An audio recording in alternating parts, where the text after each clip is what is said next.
중국을 알면 취업이 보인다. 코드명 CHINA 대륙 진출 프로젝트 차이나콘.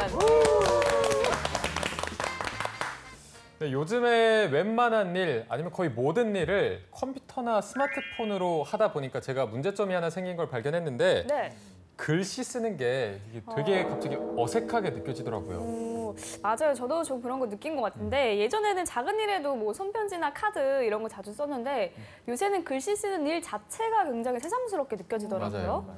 이게 손 글씨를 쓰는 일이 줄다 보니까 글씨 쓰는 것 자체가 점점 어색해지고 그러다 보니까 글씨체도 점점 엉망이 되고 있나 이런 생각이 들기도 하는데요. 원래 못 썼던 거 아니고요? 아닙니다. 핸드폰을 너무 많이 했나 봐요. 네. 이분은 왠지 반대이실 것 같습니다. 차이나코드의 맑은 고딕 페이쌤 모시겠습니다.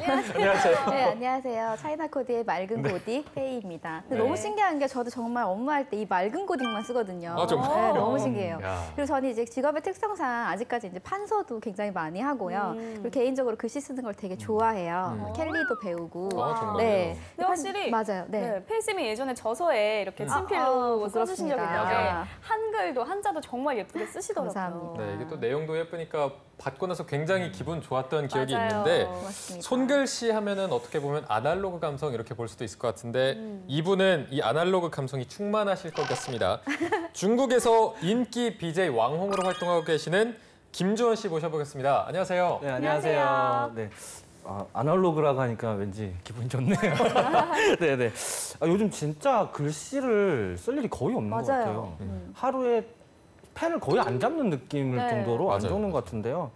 아무래도 지금 잡고 계신 게 펜이에요. 네, 놓겠습니다. 네, 일단 아날로그 감성이 참 충만한 남자이기도 하지만 네. 아마 방송을 하다 보니까 이제 펜을 거의 안 보고 채팅만 보다 보니까 맞아요. 아날로그가 점점 다시 디지털로 가는 느낌이 납니다. 그래서 그러네요. 저도 소소한 일 있을 때는 메모를 보통 해요. 뭐 예를 들어서 집에 나올 때 어머니한테 포스트잇에다가 오늘 뭐 먹고 사랑합니다. 싶어요. 사랑합니다. 뭐 사랑합니다 말로 해드리죠. 네, 메모를 많이 즐기는 편입니다. 아, 네네. 네. 두 분 이야기 들으니까 갑자기 학창 시절 때 주고받았던 편지를 좀 꺼내보고 싶어지는데요. 아날로그 감성으로 촉촉히 젖은 차이나코드 지금부터 본격적으로 시작해볼까요? 네, 대륙 진출 프로젝트 차이나코드 지금 출발합니다. 거대한 대륙의 스케일을 열 손가락으로 정리해드리는 시간입니다. 오늘은 어떤 주제에 대해서 알아볼까요? 네, 보미 씨. 세계에서 가장 물가가 비싼 나라와 도시가 있다면 어딜 것 같으세요? 우리나라. 우리나라. 체감상은 네, 그렇죠. 체감상. 페이스는 혹시 어딜 것 같으세요? 뉴욕? 뉴욕. 뉴욕? 주원 씨는? 우리나라. 그렇죠. 이게 체감상. 체감하는 게 네. 그렇다 보니까 그럴 것 같은데 이게 영국의 한 경제 분석 기관에서는 매년 다양한 분석을 통해서 물가가 비싼 도시의 순위를 매긴다고 하는데 올해 초에 조사한 결과 1위를 싱가포르가 차지를 했습니다. 와, 5년 연속 전 세계에서 물가가 가장 비싼 도시 1위를 차지하고 있는데요. 집값이 뭐 살인적이라고 합니다. 네. 이어서 프랑스 파리와 스위스 취리히가 공동 2위에 그리고 세계에서 가장 비싼 땅값으로 유명한 홍콩이 4위에 올랐고요. 노르웨이 오슬로가 5위에 올랐습니다. 네, 그리고 보미 씨와 주원 씨가 말씀하셨던 대한민국의 서울은 스위스 제네바와 함께 6위를 차지했다고 합니다. 엄청 높네요. 엄청 상위 랭크에 네. 이렇게 돼 있는 건데 와. 작년과 또 이게 동일한 순위라고 하네요. 네. 근데 중국은 10위권에는 들지 않았는데요. 상해나 북경의 물가가 굉장히 높다는 얘기는 전 많이 들었었거든요. 아마 10년 전으로 거슬러 올라가 볼게요. 제가 한 달 여행을 하는데 뭐 호텔비부터 해서 밥값, 교통비 다 합쳐서 정확히 기억을 해요. 175만 원으로. 중국에서요? 예, 한 달. 네. 한 달을 예, 한 달을 175만 해요. 원. 그 10년 전이 넘었으니까. 근데 최근에 이제 중국 상해에 갔었는데 175만 원 가지고 4일밖에 못 견뎌요. 너무 차이 아이고야. 나는 거 예, 아니에요? 그만큼 이제 환율도 많이 올랐고 흥청망청 쓰신 거 아니에요? 머리만 염색하시고 거 아니에요? 네, 많이 썼습니다. 그래서 생각만큼이나 어느 정도 물가가 높은 이해 정도 되시죠? 네네. 그래도 주원 씨 얘기에서 조금 더 참고를 해보자면 이 상승률만 보면은 중국 상해나 북경이 또 가장 큰 폭으로 상승하고 있다고 하는데요. 이렇게 중국에 방문하고 거주하는 외국인들이 늘어나면서 중국 물가에 또 많은 관심이 쏠리고 있습니다. 네. 하지만 중국의 땅이 워낙 넓기 때문에 지역별로 도시별로 물가가 다 같을 수는 없는데요. 그래서 오늘은 중국의 도시별 물가에 대해서 알아보고자 합니다. 네. 이제 뭐 페이쌤이랑 주원 씨 같은 경우에는 중국을 자주 또 방문하시잖아요. 가보신 지역마다 실제로 뭐 물가 차이가 있다는 걸 느낀 적이 있으신가요? 네, 보통 저도 중국을 가게 되면 한 3개 도시를 또 돌아다니거든요. 네. 근데 저희가 연태시에 한번 간 적이 있어요. 네. 그쪽 이제 개발국 공무원이라는 미팅을 하는데 네. 11명이서 20가지 음식을 시켰는데 한 2,000엔, 우리나라 돈으로 한 36만 원 네. 정도? 네, 11명이면. 11명이면 충분히 싼 거거든요. 저렴하잖아요. 네, 네. 근데 그 다음날 저희가 상해 가서 본사 사람들이랑 이제 상해에 있는 이제 스촨 음식을 먹었는데 7가지밖에 안 나왔어요. 네. 근데 음식비가 얼마 나온 줄 아세요? 얼마요? 똑같이 35만 원? 그 2배인 7,000이에요. 한국 돈으로 약 120만 원. 가까이 7가지 시켰는데. 네, 7가지 시켰는데요. 근데 그만큼 뭐 금액을 따지면 물가가 어느 정도 차이가 나는지 좀 아시겠죠? 네. 네네네. 그런데 물가가 높다고 해서 모든 게 다 높거나 혹은 모든 게 다 낮거나 하진 않을 것 같거든요. 네네네. 중국은 대체적으로 이런 게 좀 저렴하다, 이런 게 비싸다 하는 게 있나요? 일단 중국 딱 하면 음식이랑 보통 교통을 볼 수 있는데요. 근데 네. 교통을 좀 말씀을 드리면 저희가 연태공항에서 연태 번화가까지 가는데 약 1시간 10분 정도 이제 택시라 아니면 이제 승용차를 타고 가는데 보통 저희가 갔을 때 택시비가 170위안. 그러니까 한 얼마 됐죠? 3만 원 정도 나와요. 한 시간을 타고. 1시간을 가는데 한국에서 아마 그 정도 거리 가면 대전 가는 거리랑 똑같습니다. 10만 원 정도. 네, 그럼 훨씬 15만 원, 넘겠죠. 10만 원 네. 선이니까 아무래도 굉장히 차이가 많이 나죠. 네. 네, 교통비 얘기하셔가지고 좀 첨언을 하자면 그 택시는 물론 또 그렇지만 버스는 더 쌉니다. 그렇죠. 이콰이 180원이면 한 40분, 50분 거리 다 이동할 수 있습니다. 즉 서민 대중교통이 굉장히 저렴하고요. 음식도 아까 드셨던 거는 뭐 100만 원 상당의 거 드신 적도 있지만 학생 식당은 여전히 1,500원만 가지고 가도 배불리 먹을 수 있는 것들이 많이 있습니다. 네. 네. 이렇게 물가를 가늠해 볼 수 있는 항목은 여러 가지가 있을 것 같은데요. 주로 그 나라의 물가를 확인할 때는 집값이나 말씀하신 교통비, 농수산물 가격이나 공산물 가격을 많이 확인한다고 합니다. 네. 네. 저희도 그런 조건들을 근거로 삼아볼까 하는데요. 중국의 도시별 소비자 물가 지수와 또 실질적인 생활비를 바탕으로 순위를 만들어 봤습니다. 오늘도 좀 재밌는 차트가 만들어질 것 같은데요. 지금부터 하나하나 살펴보도록 하겠습니다. 네. 자, 중국 도시별 물가 경제 순위 탑 10. 자, 10위부터 7위까지 순위입니다. 네, 10위는 항저우, 네, 항주입니다. 자, 중국 물가 상승세가 계속되면서 2010년에는 저장성 항주시가 미국 보스턴의 물가를 일부 추월한 것으로 나타났는데요. 특히 육류와 달걀이 보스턴보다 약 2배 이상 비쌌으면서 분유 같은 경우는 3배나 차이가 난다고 해요. 네, 이런 항주의 갑작스러운 물가 상승으로 저소득층의 빈곤 현상이 일어나면서 정부에서도 물가 보조금을 지급하기 정도로 하라고 합니다. 하지만 항주는 중국에서 비교적 물가가 높은 편에 속하지만 그래도 일성 도시에 비하면 그 물가는 비교적 저렴한 편. 게다가 서울 기준 생활비의 80% 정도면 충분히 먹고 살 정도라고 하니까요. 항주 물가 알아보다가 서울 물가가 비싼 것만 확인한 그런 쓸쓸하네요. 사실만 네, 확인하시면 될 것 같습니다. 네. 네, 9위는 우한, 무한입니다. 무한을 한마디로 표현하자면 중국에 떠오르는 사치품 시장의 중심지라고 할 수 있는데요. 2012년부터 급증한 우한에서 판매된 보석, 고급 승용차, 해외 브랜드의 패션 제품 등 사치품의 액수는 약 160억 위에. 무한의 인구는 1,000만 명으로 인구수가 적은 도심을 감안하면 1인당 소비액은 일선 도시대 대등할 정도의 수준이라고 합니다. 자, 8위. 청두, 성도입니다. 팬더의 고향. 네, 청두는 중국의 이선 도시로 물가는 한마디로 한국과 비슷해요. 성도의 물가 중에서 택시비와 기름값을 빼고는 한국보다 체감적으로 다 비싸거나 비슷하다는 생각이 많이 든다고 합니다. 네. 소비력도 높은 편에 속하는데요.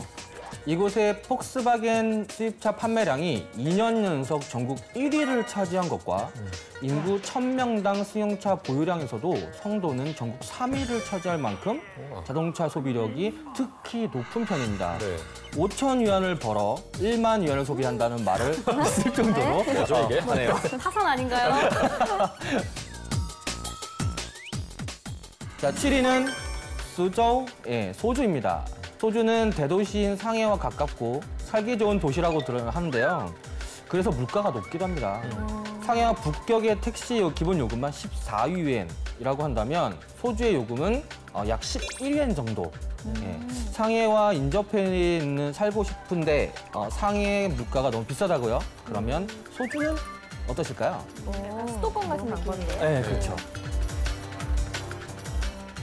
네, 저희가 10위부터 7위까지의 순위를 살펴봤는데 10위부터 물가가 너무 살벌하게 느껴질 정도로 굉장히 높은 편인데 그런데 제가 알고 있기로는 중국이 높다고는 하지만 우리나라보다는 그래도 조금은 낮다고 들었거든요. 그런 편 아닌가요? 계속 말씀드리지만 지역별 편차가 굉장히 큽니다. 그래서 10위부터 나오는 도시들은 물가가 꽤 높은 편이고요. 네. 아무래도 우리가 이제 이 화폐 단위가 바로 이렇게 환전 계산이 안 되다 보니까 왠지 좀 저렴한 게 아닐까라고 착각을 하고 있는 것 같기도 해요. 네. 이 11호 선정된 항주 같은 경우에는 서울에서의 생활비 80%가량이 들어간다고 했잖아요. 구체적으로 어느 정도라고 감을 잡으면 될까요? 네. 대체로 요리 하나당 저렴하게는 6에서 7위엔, 약 1,000원부터. 네, 비싸게는 100위엔, 약 17,000원이 넘어가기도 하는데요. 평소 일반적인 한 끼 해결한 값으로는 30위엔, 한 5,000원 정도 쓴다고 생각합니다. 그래서 이렇게 봐도 서울보다 조금 낮거나 좀 비슷하다고 비슷하네요. 알 수 있겠죠. 네, 그런데 교통비는 또 아주 저렴하다고 하는데요. 일반적으로 버스를 탈 때는 2위안에서 4위안 정도, 약 330원에서 670원 사이 정도 하고 지하철의 경우에는 기본 운임비 3위안, 약 500원 정도로 굉장히 저렴합니다. 네, 물론 생활비라는 게 쓰는 거에 따라서 좀 천차만별이겠지만 교통비가 이렇게 저렴하다면 기본적인 생활하기에는 굉장히 편리하고 좋을 것 같다는 생각이 드네요. 네. 그리고 9위는 우한이었는데요. 중국에 떠오르는 사치품 시장이라고요? 네, 우한이 어디냐면요. 중국이 이렇게 있다고 치면 가운데에 중경이라는 곳이 있어요. 네. 중경이 조금 오른쪽으로 쭉 가면 거기 바로 옆에 이제 우한이 있고요. 거기서 더 오른쪽으로 쭉 가면 상하이가 있어요. 그러니까 좀 이렇게 돈 많이 쓰는 동네가 쭉 이렇게 집결이 되어 있는 셈인데요. 우한의 대표적인 쇼핑거리 한지에라는 곳이 있는데 네. 거기에 가면 이 우한의 사치품, 명품계의 큰 시장 뭐 이런 수식어들이 막 떠오르실 거예요. 네. 자, 이어서 나올 도시들의 물가는 과연 어느 정도 수준인지 궁금합니다. 네, 그럼 이어서 알아보겠습니다. 중국의 물가 경제 순위 탑 10, 6위에서 3위까지 순위입니다.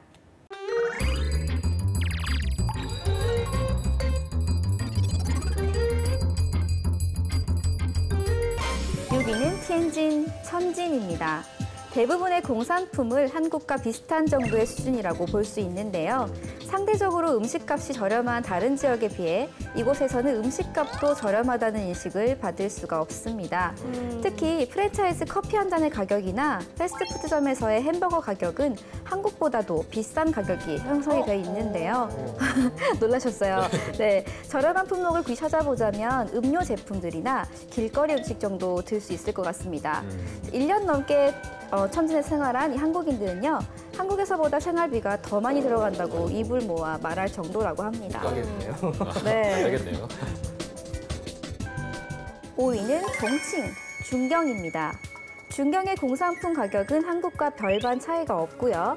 과일이나 채소 등의 농산품 가격이 한국에 비해 아주 약간 싼 편인데요. 부동산 가격에서만 아직까지는 연안 대도시에 비해 저평가된 상황입니다. 하지만 특히 옷이나 화장품은 한국보다 훨씬 더 비싸기 때문에 총칭, 이 중경에 오래 체류할 경우에는 한국에서 미리 다 부족하지 않게 좀 챙겨가셔야 될 것 같습니다. 네. 4위는 광저우, 광주입니다. 광주는 북경, 상해에 이어 중국에서 세 번째로 큰 도시인데요. 특히 홍콩과 가까운 지리적 이점으로 인해서 중국의 주요 상업도시의 면모를 구축해 가고 있습니다. 때문에 생활 수준뿐만 아니라 물가 역시 중국 내에서는 높은 편에 해당합니다. 한국에 비해서는 물가가 1.4배 정도 되는데요. 주택 가격과 평균 임금을 모두 고려해 60제곱미터 규모의 주택을 살 때까지 소요되는 기간을 계산해보니 한국이 8년, 이 광주는 무려 19년이 걸린다고 합니다. 내 집 마련의 꿈, 우리만의 고민은 아니었나 봅니다. 진짜요. 긍정상연이네요. 3위는 션전, 심천입니다. 심천의 물가는 중국 본토에 비해 비싼 편으로 홍콩 수준에 가깝다고 할 수 있는데요. 특히 이 심천의 집값은요, 중국에서 늘 1, 2위를 차지하는데요. 집값이 지난해에 비해 무려 57%까지 상승했다고 합니다. 홍콩 경계에 붙어있는 집값은 대륙과 붙어있는 곳보다 몇 배 차이가 날 정도인데요. 심천의 부동산 가격은 중국 100개 도시 평균 가격보다 2배가량 높은 수준, 북경과 상해가 100개 도시 평균보다 1.4배가량 높은 것을 감안하면 정말 엄청난, 매우 높은 수치임을 알 수 있습니다. 네. 못 살겠는데요? 여행만 하는 걸로. 네. 저는 지금 중국의 물가를 알아보면서 제가 정말 단단히 잘못 생각했구나를 깨닫고 있었어요. 네. 정말 만만하지가 않네요. 네. 그러니까 매번 그냥 회사 식당에서 밥 먹고 학식 먹고 그리고 이제 교통수단도 그냥 저렴하게 버스 타고 다니고 옷도 이제 우리 배웠던 SPA에서 이제 좀 저렴한 거 사 입고 하면 의식주 중에 의과 식 정도는 이제 좀 해결이 되는데요. 문제는 이제 그 남아있는 월세가 정말 살인적입니다. 아이고. 네. 3위의 심천의 집값은 정말 중국에서도 살벌하기로 유명하다고요? 네, 제가 심천에서 파견 근무를 전 6개월 정도 했는데요. 저는 이제 운 좋게 숙소를 배치를 받았지만 같이 일하는 동료분들 얘기를 들어보니까 대출을 너무 많이 받아서 회사를 그만둘 수가 없다고. 네, 야근에. 예, 그래서 정말 딱 그 말이 있어요. 방누라는 말이 있어요. 그게 하우스푸어를 지칭하는 말인데요. 방누, 집의 노예라는 말이 생겨날 정도입니다. 네. 이게 오죽하면 선전에 위치해 있던 대기업들도 선전 인근 도시로 나가는 현상까지 벌어졌다고 하는데 네네, 이게 네. 직원들이 심천에서 살 집을 마련할 수가 없어서 네. 회사를 막 이전하는 일이 벌어지니까 그래서 또 취한 조치라고 합니다. 아까 말했듯이 주택 가격과 평균 임금을 고려해서 60제곱미터 규모의 주택을 살 때까지 소요되는 시간을 계산해 보니까 서울이 8년, 광주가 19년 걸린다고 했는데요. 네. 이에 비해 심천은 30에서 50년이 걸린다고 하니까 네. 그냥 뭐 포기하라는 하지 말이랑 말라는 같은 거네요. 말인 것 같아요. 숨만 쉬고 살아야겠네요. 네. 이 심천의 살인적인 집값만 봐도 살이 떨리는데요. 네. 중요한 건 아직 1, 2위가 나오지 않았다는 겁니다. 맞아요. 아마 뭐 상해와 북경과 상해의 싸움이 되지 않을까 싶은데요. 네. 얼마나 더 살 떨리는 물가 수준일지 좀 알아보도록 하겠습니다. 네. 중국의 물가 경제 순위 탑 10. 네, 마지막 1위와 2위의 순위입니다. 1위 후보는 두말이 필요 없겠죠? 네. 네. 체감 물가가 서울보다 높은 북경과 상해입니다. 이 중 1위는 어딜까요? 두구두구두구두구. 경제특구 상해 아닐까요? 북경? 모두가 예상했겠지만 1위는 바로 상해입니다. 네. 네, 축하드립니다. 감사합니다. 네. 자, 상해는 중국 대륙에 있는 도시 중에 가장 물가가 비싼 것으로 발표됐어요. 네, 최근 발표된 전 세계 생활비 조사에서 서울과 홍콩이 9위를 차지했고 네. 일본 도쿄가 11위. 중국 본토 도시들 중에서는 상하이가 24위로 가장 높은 것으로 나타났습니다. 네. 가장 비싸다고 느껴지는 것은 아파트 임대비를 들 수 있는데요. 중국 부자들의 빈번한 부동산 매매로 땅값이 높으며 변동이 심한 편이라고 합니다. 그렇기 때문에 부동산 가격이 물가에 반영되면서 궁극 내에 다른 지역보다 물가가 높게 느껴질 수밖에 없다고 하네요. 네.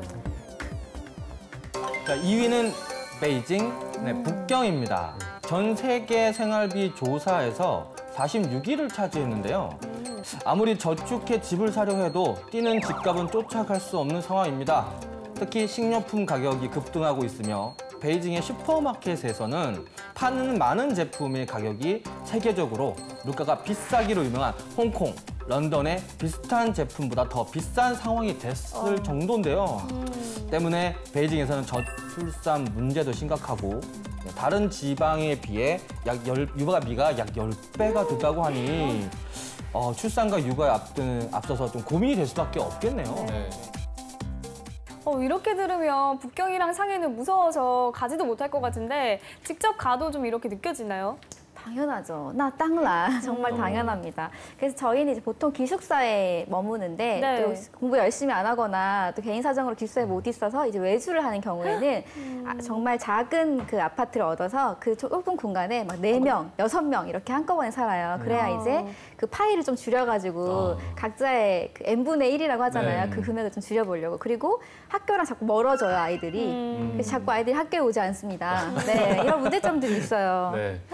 여기서 저는 아까부터 조금 궁금했던 거고 이런 질문을 해도 될지 모르겠지만 상해와 북경에는 그러면 진짜 부자들만 사는 거예요? 어깨만 부딪혀도 부자고 막 다 그런 사람들만 사나요?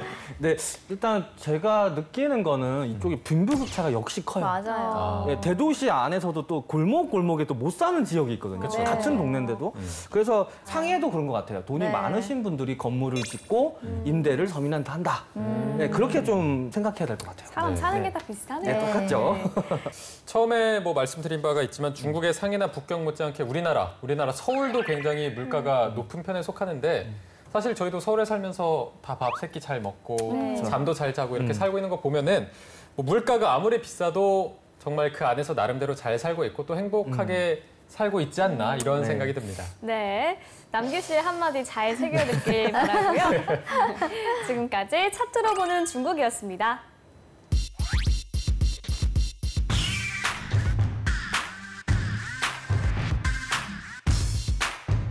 안녕하세요 여러분. 오늘은 저와 같이 아침 출근하면서 중국의 아침거리를 한번 알아보도록 할게요. I feel fine, I feel fine and dandy. You're the one I want, possibly, maybe. 중국에는 사람들이 거의 아침을 먹고 나오지 않아요. 이렇게 길거리에서 파는 음식들을 많이 먹거든요. 저도 그 음식을 좋아한답니다. 한번 소개해 드릴게요.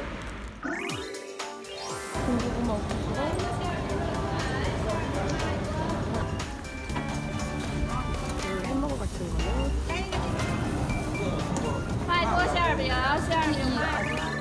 여기는 제가 탄 지하철역 근처인데요. 이렇게 주변에 주택가들이 많아서 아침마다 이렇게 장이 열려요.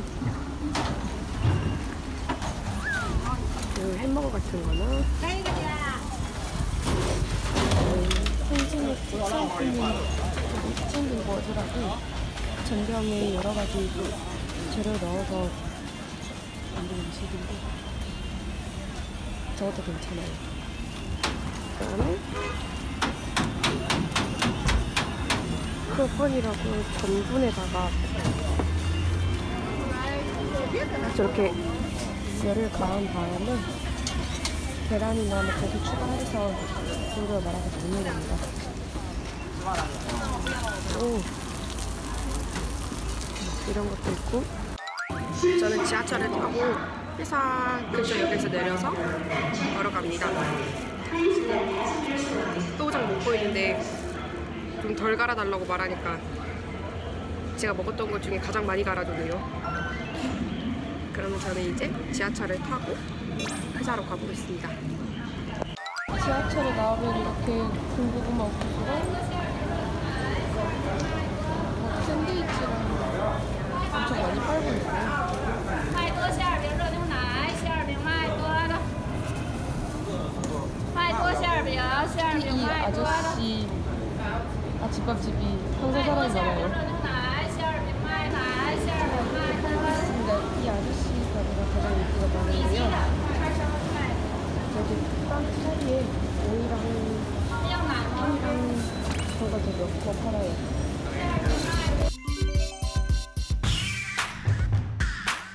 오늘은 여기 마라탕 집에서 먹을 거예요. 인형뽑기도 있네요. 이렇게 집게랑 쟁반 들고 채소, 버섯, 고기 완자들을 선택해서 감으면 돼요. 종류 많죠? 我觉得传统的话就跟招让麻辣烫特别像。 마라탕 이렇게 담아봤어요. 이렇게 무게를 달고 맛을 선택하면 됩니다. 이 닭은 이렇게 어플로 바로 스캔해서 합니다. 중국에는 이런 스캔해서 지불하는 방식이 아주 보편화되어 있어요.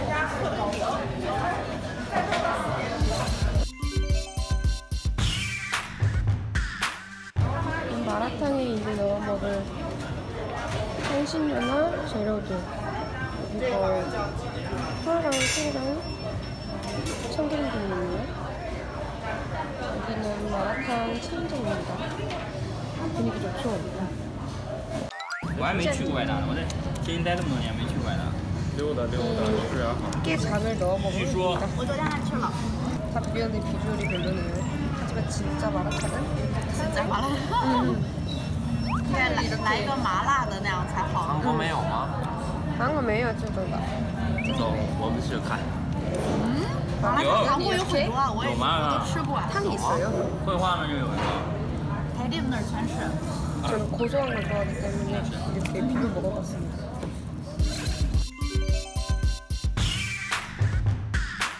회사 아래에 있는 편의점이에요. 세븐일레븐. 제가 잠깐 구경시켜드릴게요.